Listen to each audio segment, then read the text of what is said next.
Ayaw po kayo kasi attorney. Ayaw eh. At ako, nagdidemand ako ng makausap na responsible person. Kasi syempre, hindi naman natin masisisi itong mga gwardiya natin. They're only following orders. Pero ako, hindi ako alis dito hanggang hindi ako merong nakakausap na maaring magdesisyon. Ano paliwanag po sa inyo? Wala daw po silang desisyon.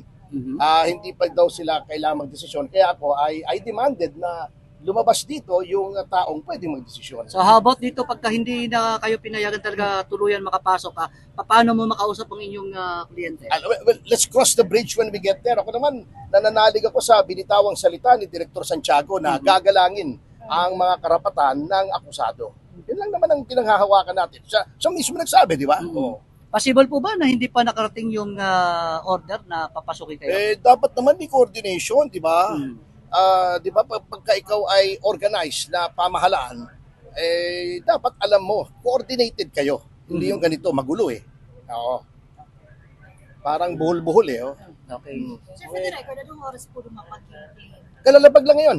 Minomonitor namin eh. So, nalaman namin, kaya pupunta na kami rito. Naglantit na, nandiyan na. Alam nyo naman eh, di ba? O, namomonitor nyo rin naman eh. Pero no coordination po kung kailan po kayo makakapasok. Oo, hindi tama yun kasi dapat pag land niya sa Philippine territory, may abogado na siya. Anong sabi ng kanyang mami? Nandiyan na po, parating na. Nasaan pa si mami? Oo. Nandiyan pa, nandiyan. Oo. Ano yung last nyo pag-uusap ng nanay ni Arnie? Ito, sabik na nga siyang, sabik na nga siyang makita yung kanyang anak eh.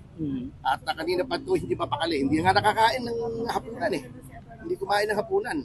Sa kabila ng ino-offer namin na siya ay kumain, ayaw niya. Talagang ang hinihintay na niya yung anak niya.